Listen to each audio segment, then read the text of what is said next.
Hi, good afternoon, everybody. Thank you so much for coming to hear my presentation. Just going to get my slides up.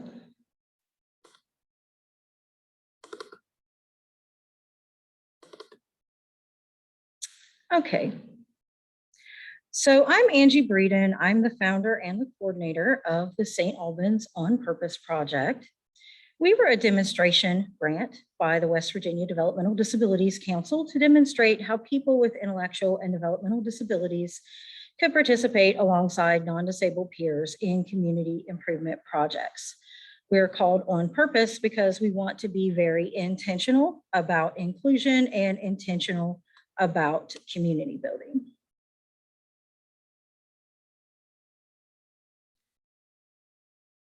Not sure why that's not working. There we go. So why civic engagement? Why was this something that we chose to focus on? Well, it's because civic involvement is healthy. It is very good for people. The social connection of community does so much for us. It creates safer neighborhoods and better schools. People involved in civic life activities are more likely to be physically active, have a sense of neighborhood pride, enjoy better mental health, have more social resources, and even have fewer risks for cardiovascular disease. So the bottom line is that participating in community organizations and civic life decreases social isolation and promotes health. Now, why is this specifically relevant for people who have intellectual and developmental disabilities? Well, because people with intellectual and developmental disabilities are at high risk for social isolation and preventable health problems. So if civic engagement decreases social isolation and promotes health, it is a way that cities and communities can help address that disparity amongst this population. And cities absolutely can embrace inclusion. We have been very successful. And before I dive into the stories of all these wonderful people that you see here, I want to share with you a little bit about how we tried to measure our success. So in 2019, in fall of 2019, we got started and enrolled 15 people with intellectual and developmental disabilities. And we wanted to know how many relationships people had, and specifically relationships that were friends or close acquaintances. And we also wanted to know, how did people spend their time? What did they do all day? And how much time were they involved in civic life? And to do this, we measured our group against the American Time Use Survey by the Department of Labor Statistics. So our participants had an average of 7 new relationships each. And again, these are friendships and close acquaintances that we are counting, not family members or paid service staff. And they supported 17 different groups and organizations in St. Albans. Over 160 citizens have worked directly on projects with a person who has an intellectual or developmental disability as a peer. And overall, we've had 1,288 citizens involved in community improvement projects in our town of St. Albans that has a population of 10,000. And our participants, and this is the people with intellectual and developmental disabilities who are enrolled in our project, have 5 times the national average spent in civic engagement compared to their same age peers in the American Time Use Survey. So again, cities can absolutely embrace inclusion. And something that I want you to keep in mind as you're listening to this presentation is to have an open mind about the fact that we have we're going against some very heavily ingrained cultural beliefs about people with intellectual and developmental disabilities. Unfortunately, we have a long history of isolation, segregation, and institutionalization when it comes to this community of people.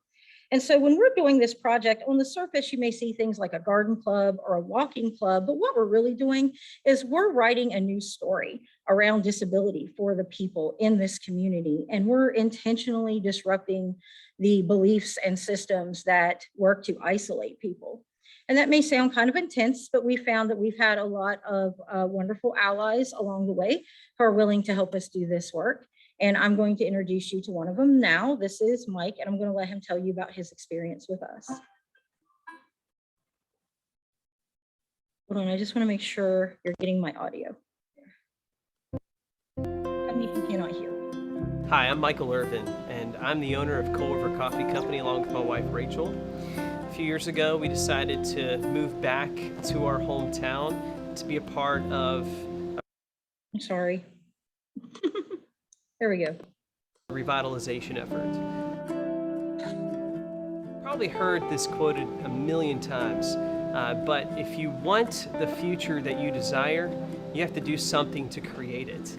And one of the things that I have sought to do is be a part of the change that I've always dreamed of right here in my hometown of St. Albans. The On Purpose Project is one of those ways that folks can be involved in change in your community, and specifically right here in my hometown of St. Albans.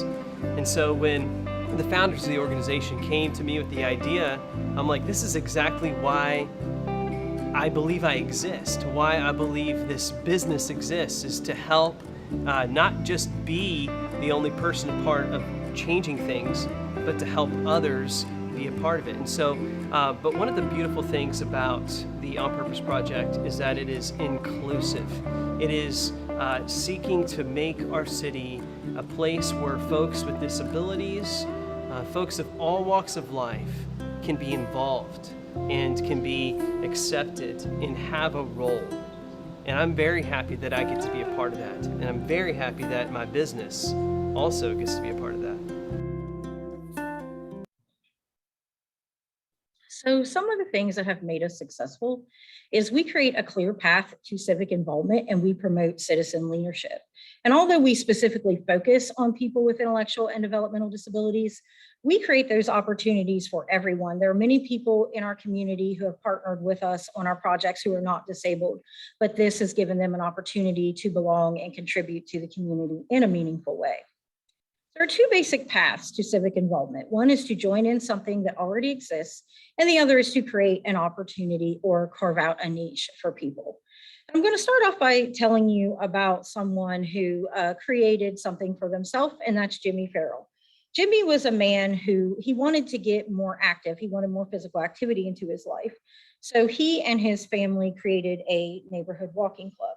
Now, another thing that I want you to just be aware of as you're watching these stories is that it's very important to make space for the person who has the disability, in this case, Jimmy, to be in the leadership role. And it's important for those who are supporting them to be an ally to and helping them to be seen and heard and let them bring what is important to them to the community. So with that, I'm going to let him tell you about his walking club.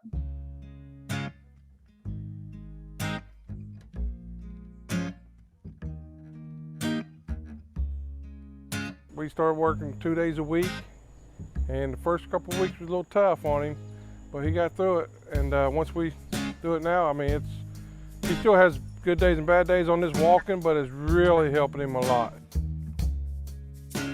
I walk every Tuesday and Thursday at 8 o'clock, and until whenever we get back from our club. The support from the community is just absolutely wild, man. They just all, hey Jimmy, or they show up to support him and help him, and it just, you can't ask for a better community to do this project in. I've been having fun with it too, seeing all my old friends again.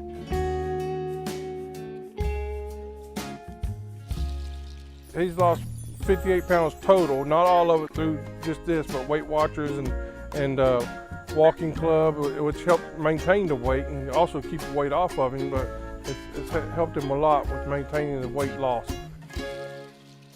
It helps me to lose weight and to get motivated and things like that. The walking club was the idea for Jimmy. When we ran it past him, that's the one he chose that he wanted to do. Yeah. It's been great for all of us, not just Jimmy. Jimmy is Oh, sorry. I need to stop doing that, don't I? There we go. it's his club, but we all benefit from it. When we get out, we get our exercises too, and we look forward to Tuesdays and Thursdays at 8 o'clock just so we can get out and get our exercises. Just go out and enjoy the nice fresh air and not to fall down. Florida. It's nice to be in a small community where people know you. When you come by and everybody knows your name, everybody talks to you, hollers at you, and it pays to be involved with the community.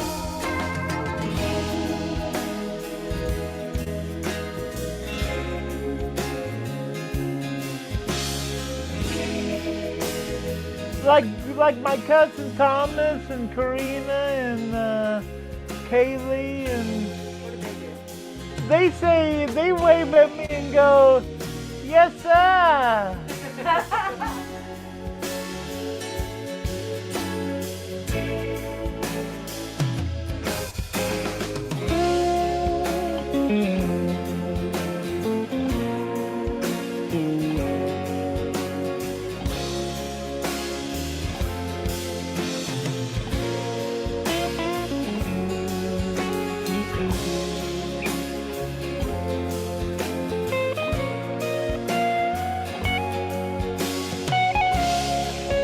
And it'd be great if everybody could join in and join in with the walk on Tuesdays and Thursdays. Just show up. I mean, show up and walk. If you can't walk a mile, that's okay. You can take your time, walk as far as you feel comfortable, and turn around and come back.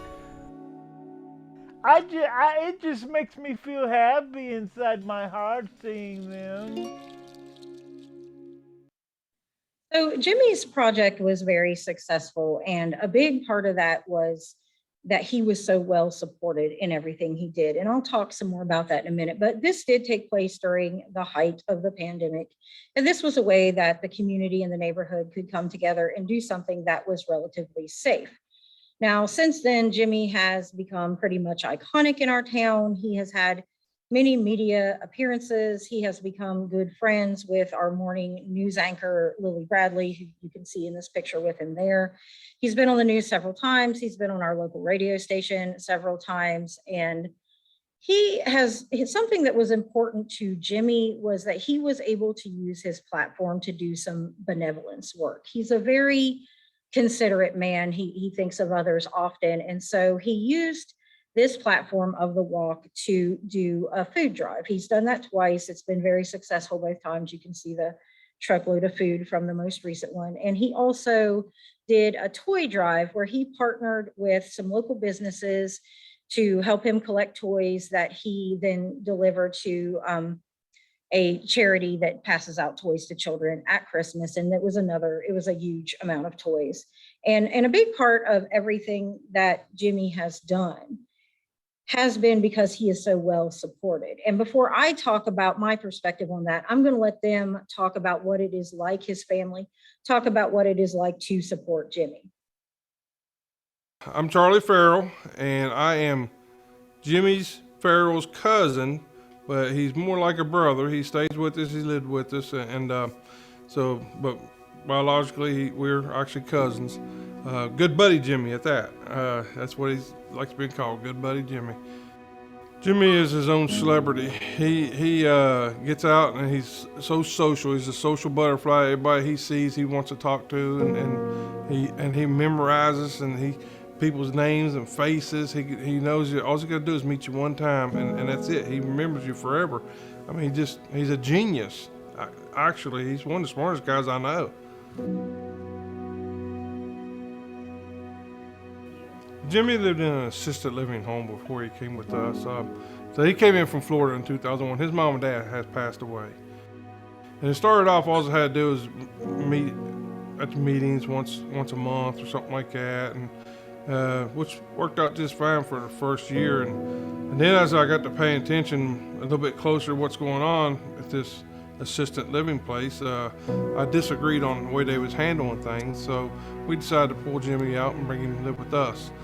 And he's been with us ever since, and he's been a blessing. You wake up to Jimmy with a smile on your face, I'm here to tell you, because he's gonna make you smile.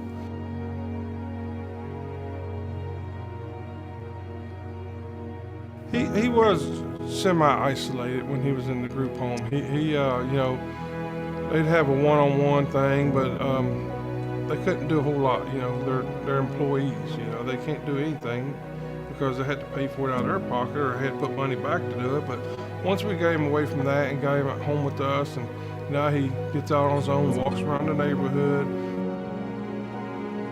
Yeah, the isolation was quite a bit of isolation. He was in a home with three other guys, and they didn't get to do a whole lot. I mean, they did get him out when they could, but it's hard when you're dealing with one person with special needs at a time. So him being by himself with us, I mean, it's nothing at all for us to, come on, Jimmy, let's go do this, or let's go here. Or he'll even ask, can I come with you? Most people with disability got family support, which some families are great with this support, and some it's a hassle for them. I mean, it's take care of it. Depends on what kind of special needs we're talking about, is what kind of support they need, and I just think it's great for you to understand what's going on in your community, so it informs people, informs you to know what's going on in the community. Everybody, makes it a point to say hi to Jimmy. I mean, it's just, he's a celebrity in our hometown. I mean, he really is. So that was one of the absolute key factors to success for all of our participants, is good support. And Jimmy was very well supported to be involved in civic life. And what that looked like for his family was every Tuesday and Thursday, they consistently showed up, and they took Jimmy for the walk every Tuesday and Thursday. And if they couldn't come for some reason, if they had other obligations, they would find someone who would be able to come and support Jimmy to walk. And it wasn't just his family providing the support. He also had friends from before our project, and also friends he made during the project, who have supported him. The day hab that he attends during the day, they post up the flyers for his walk. They come and walk with him. His case manager comes and walks. There's just a very large outpouring of support for Jimmy to walk. And also, when he was given opportunities like to be on television or to go do an interview on the radio, his family supported him to go and do that. They didn't say, we're too busy. They either took him to do it, or they found someone who would take him to do that. And again, when he did his different benevolence drives, not only was he supported by family, there were businesses in the community that pitched in and helped get the toys to him and collect toys for him, etc. So it's all about good support. I've really come to the place where I don't think there's anything someone couldn't do that they wanted to do if they weren't properly supported to do it. So I also want to talk about what it's like to go into something that already exists, and even then maybe finding your niche and finding your place. And so I want to talk about Barry. So Barry is a man who is very focused on education and learning. He's always learning something. He's interested in the sciences. He's interested in history. And one of his special interests is the paranormal and some of the old buildings in our town that are rumored to be haunted. So Barry got involved with our local historical society. And this is something else that is foundational to success, is you find the places in your community where civic life is already happening and you connect with those people. So Barry started out by going to the open house at the historical society, and there were other people there who would do building maintenance during that time. And Barry sort of pitched in and joined in with that, but he wanted more, and he certainly could do more. So it evolved into, they have an annual mystery and history tour where they walk around town to sort of these old houses, and people are in costume representing historical figures. And in this case, Barry was representing a Civil War ghost, and he had a couple lines in the tour. And he expanded to other activities, but I'm going to let him tell you his story, and then I'll tell you what has happened since then. I'm Barry Miller, and I volunteered at the Historical Society.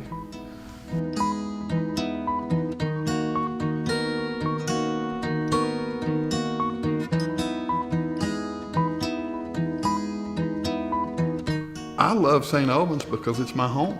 I love the people here, and I love the river and just everything about it. I wouldn't live anywhere else if I had the chance. Barry can't wait to get dropped off to the St. Albans Historical Society. We try to come at least once a month. Barry will text me.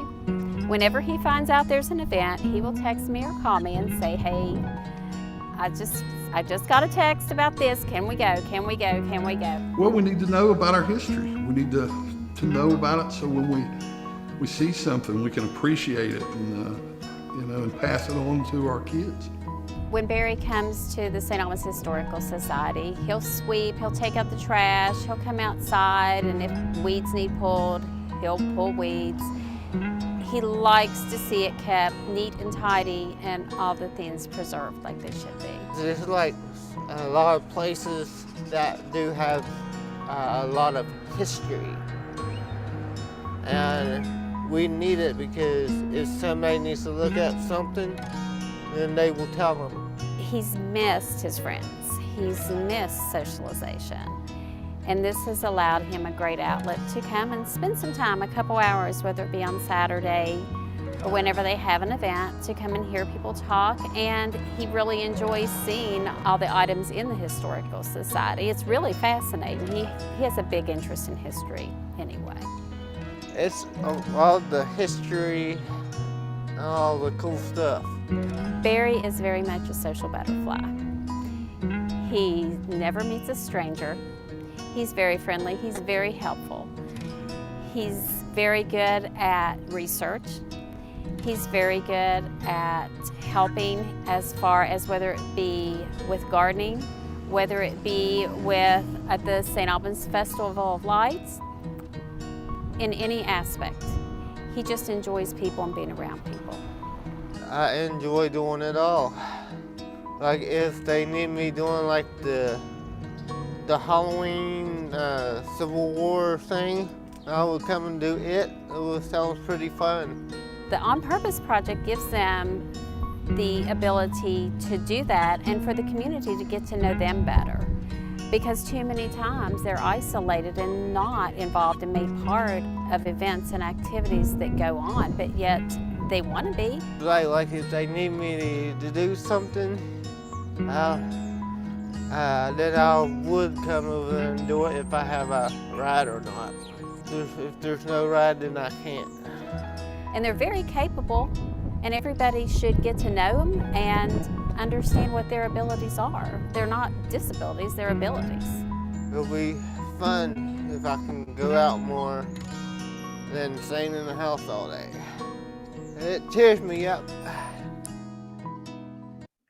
So in Barry's case, his story is a very good illustration of how community involvement evolves into other opportunities. He started out with the Historical Society, but then he moved on to working in the city garden club that maintains the flower beds.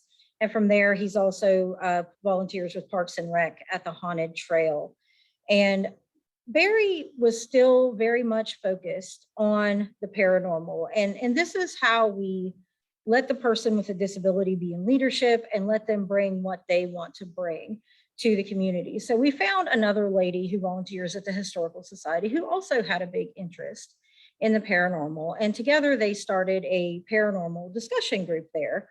And it has been wildly popular. They have speakers booked out all the way to October. And how it works is Barry comes and he introduces the speaker, and then they will present their presentation about whatever the topic is, whether it's like this was SRI research, they do ghost hunting, and then they have a discussion afterwards. And so far these meetings have been 3 hours long. Like the discussion just rages on and on all evening. And it's been a great experience for both Barry and the Historical Society, because at the end, he will plug the Historical Society and solicit membership. They've gotten several new memberships just from this group. And Barry gets to spend the evening. He's made many new friends here. And they all want to talk about the same things that Bear wants to talk about. They want to talk about ghosts and aliens and Bigfoot. So it's just a really good example of when you let them lead and you let the person with a disability bring what they want to bring to the community, you really see progress and finding those places in the community where civic life happens, connecting with those people. And this is Barry at the Haunted Trail, which is something our parks puts on. That's him in the yellow looking terrifying. Now, I want to tell you about Travis. So Travis was a man who was already pretty civically involved before we met him. He serves on our parks board and he knows like all the politicians in town. He has several friends on the police force. Part of his role on the parks board is when they do anything, when they put in anything accessible in the community, Travis goes and he's kind of their guinea pig to make sure everything is working correctly. And Travis was very concerned with accessibility. And I mean, for obvious reasons, if it's not accessible, Travis can't go. So we wanted to help him bring that to the community. But, you know, we were in the middle of the pandemic. And in Travis's case, he couldn't even go out masked. It was just too great of a health risk for him. So we had to find a way to connect him to people in the community and let him be civically involved without leaving the house. So because he had such a big interest in accessibility, something we had been discussing was how we had a lot of small businesses in our town that were not accessible because they were located in old buildings that had been grandfathered in under the ADA. And so during the pandemic, when so many small businesses were suffering financially, people with disabilities wanted to support their small businesses. They just didn't have a way to.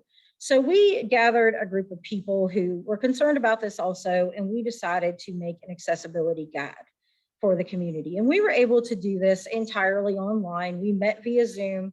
And then Travis was able to use the computer to email. We did surveys. We had the businesses tell us how they were going to be accessible. And I mean, as a lot of people know, during the pandemic, it really brought to light how many things could be made accessible through technology. So Travis was able to contact people online and ask them to fill out our survey. And we had people doing interesting things like video shopping and curbside service, in addition to your typical accessibility things like ramps. But we put out a guide. We had a physical book. And then the guide is also available online on our website on purposesa.com. But of course, Travis wanted more and we wanted more for him. So I'm going to tell you about how his involvement there evolved into something else. So I had a parent approach me about how they were concerned about the relationship between the police and the first responders and the disability community in our town. And I'd also had a conversation with another example of a community partner, which was our fire department, that have been good partners for us. And this is our fire marshal, Chris, in the picture with Travis. And Chris had spoken to me about how sometimes when they would go out on a call and the people in the home would be disabled, like the communication between the first responders and the person with a disability was not that great. And it was affecting their ability to provide emergency services. So we came up with this idea to have a first responder disability awareness event where we brought together both the first responder community and the disability community to build relationship and trust amongst the two. And it was really popular. It was pretty big. We had all of our first responders and the people in uniforms. We had different businesses came and like brought food. We had people donate things for giveaways. It was really nice. And I'm going to let them tell you about it themselves. In our job, one of the hardest things to do is have effective communication, but it's also a key component of every aspect of our job and every aspect of emergency response. And if someone has a disability that becomes a barrier to that communication, I think we have a responsibility to do whatever we can to overcome and encourage better communication.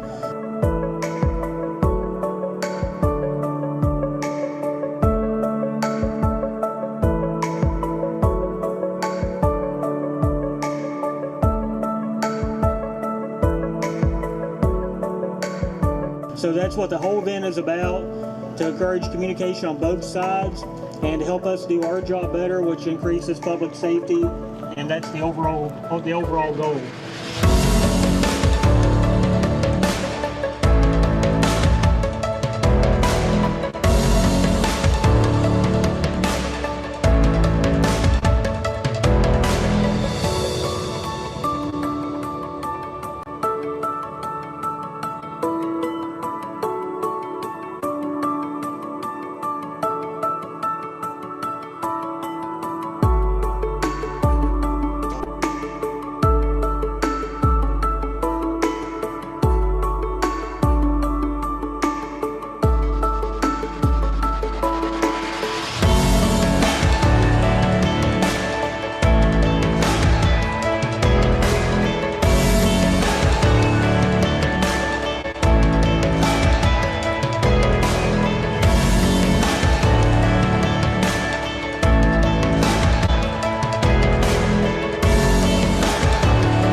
again, this was another example of how community involvement evolved into other opportunities. Travis was able to come to the event in person because it was summer, cases were low. I think we might have had vaccines by then. And so he was able to come and personally hand out his accessibility guide, and he got to talk to some of the people he had communicated with online when he was developing it. And he already had some friends on the police force and the fire department, but he was able to gain more through this project. And since then, he is on the planning committee for this event. It's going to be an annual event. And even when Travis can't go out of the house for whatever reason, now the first responders will even go and meet in his home for the planning of this event. So again, it's just another way that community involvement evolved into other opportunities for someone. And we got an award for this actually from our news station and the water company alongside the fire department. And Travis got to come to that. He got to speak to the media. And this is how you make a space for someone to be in a leadership role and bring what they want to bring to the community. This is what Travis cared about. He cared about our first responders. He cared about accessibility. These were the things that were meaningful to him and what he wanted to bring to our community. Now, I haven't talked about children or people who are non-speaking, and Davis was both. So when we met Davis, what we did is we went and we spent some time with him, with his mother, with his support staff. We got to know him and to try to see what it was that Davis might want to bring to the community. And what we found was art was something that was very meaningful to him. It's something he frequently engaged with, both at home and at school. And so we wanted to find a way to bring Davis's love of art and connect him to the community in that way.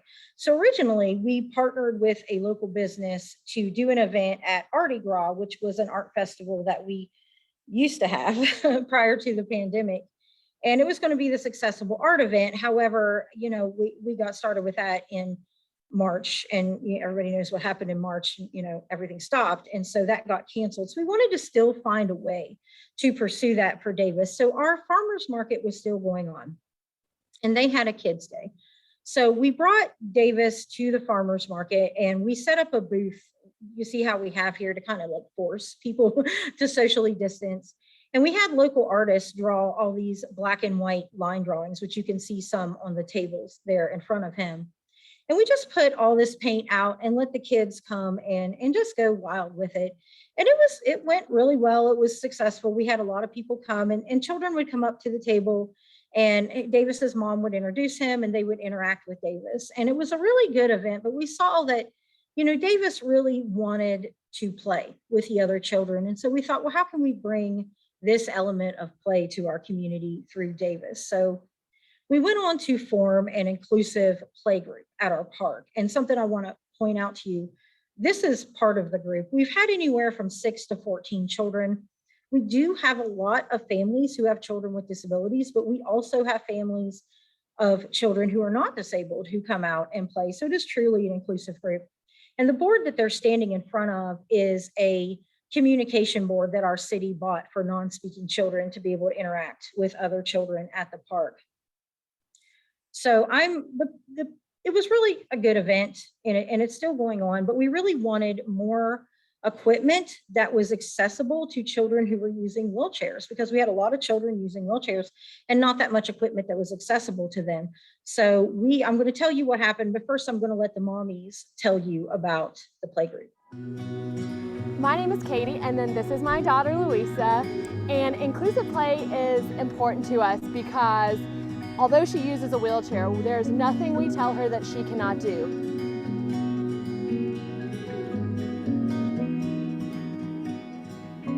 Playgrounds have been kind of super hard as she's gotten older, because when she's a baby, there's always the baby swings and we can put her in there and it's not a problem. But now that she's getting older, she wants to go down the slide, she wants to go on the merry-go-rounds.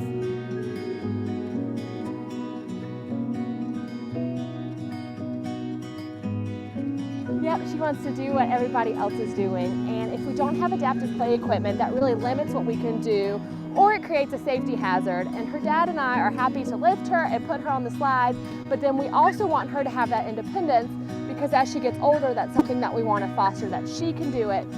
We're not going to tell her no. Can you show me your muscles? Yeah, because she's super strong.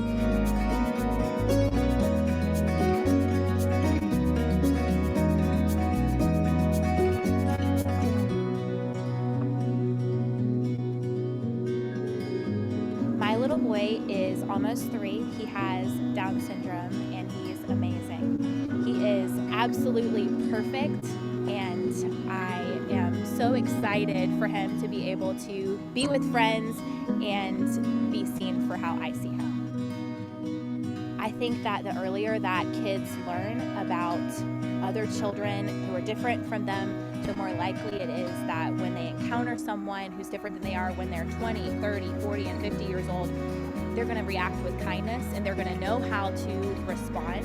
And Nate tends to infect people with happiness, so that is already happening at 2.5, and I feel will happen throughout his lifetime. So inclusive play to me means kinder people in a kinder society throughout everyone's lifetimes.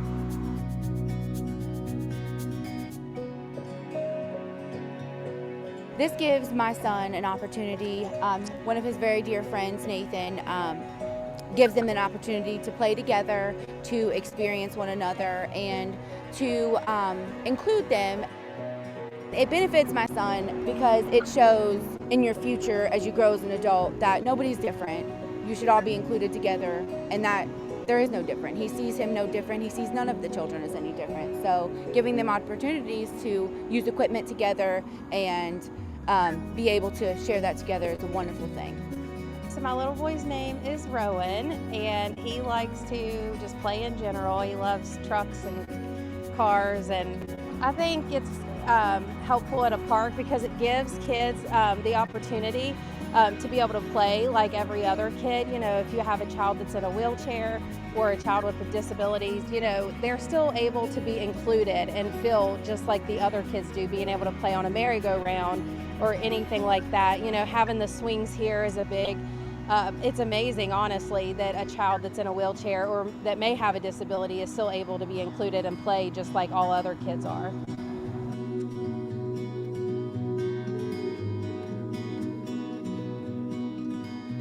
While we all might be physically different, you know, this is just Louisa. This is who she is, and she can do anything that she wants to do, and that they look beyond her wheelchair and they only see her as a person. So we look forward to more adaptive equipment in the city of St. Albans.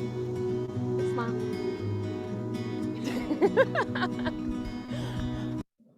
So this was something, we actually got a grant for an accessible merry-go-round, and this was something that we actually got before that video even came out, through one of our community partners. Again, the fire department actually applied for this grant for the play group, and we received it.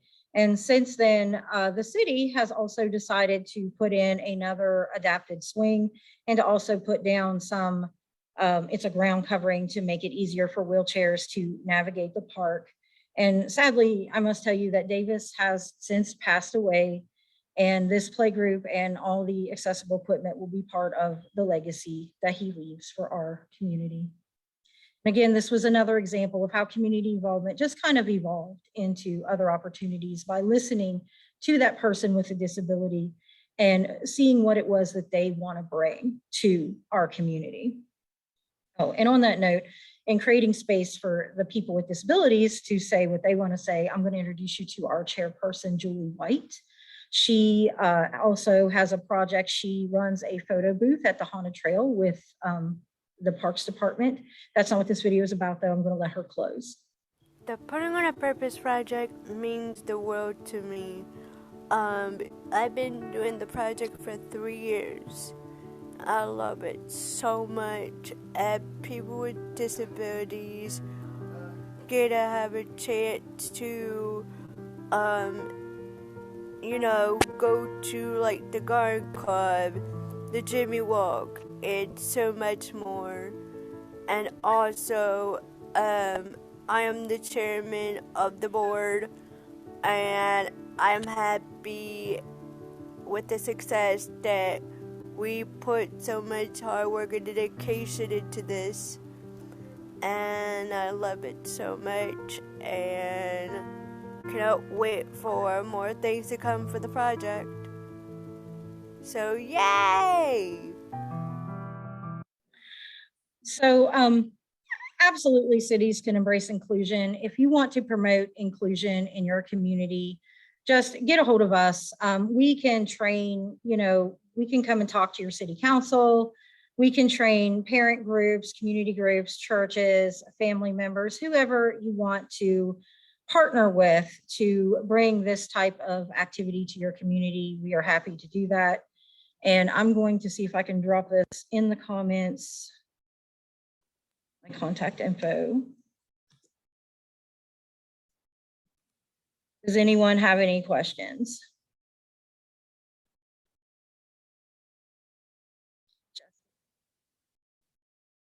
You have a question, Jessica?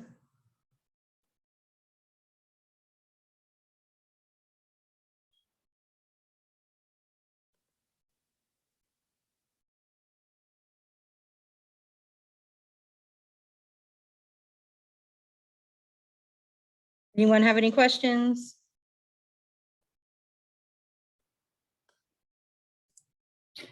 Angie, I do. If we were wanting to start something similar or get engaged, what were the first steps you kind of took? I know that was a while ago, but do you recall what those kind of first steps you took to making this happen were?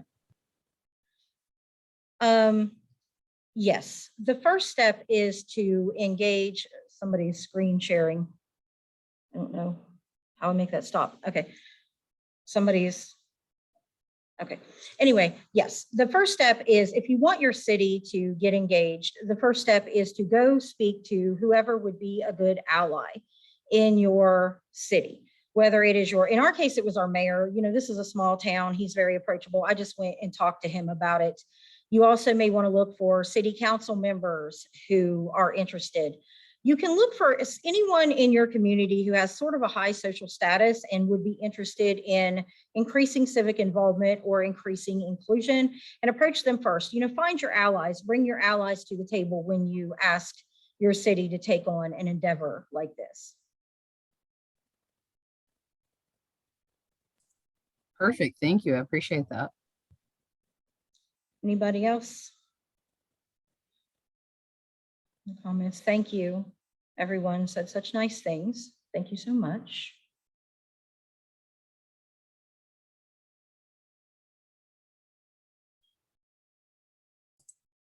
And Angie, I'm assuming if anyone is down in your neck of the woods, that if they were interested in getting involved, they could just reach out to you through social media or those things that you put it. Yes, absolutely. We're always looking to bring more people in. The more partners we have and the more volunteers we have, the more successful everything is. In fact, Jimmy is doing an 80s theme walk next week. So if anyone is in the St. Albans area, you know, grab your leg warmers and come out at 6 o'clock next Thursday. That sounds like a good time, actually. Okay, well, if there's no other questions, thank you so much, Angie, for joining us. I know those videos, those were a lot of fun. And if anyone's interested in getting access to any of the information that Angie shared, please reach out to her directly. She put her information there. And also, please stop by. It'll just be a few minutes, but definitely stop by at 4:20. We're going to have some closing remarks, and I would like to have some just open dialogue about what maybe our potential next steps could be. So please take about 5-10 minutes to stop back by about 4:20, just to kind of wrap up with us today. But thank you again, Angie. I really appreciate it. And definitely what a great presentation to go out on today. Thank you all.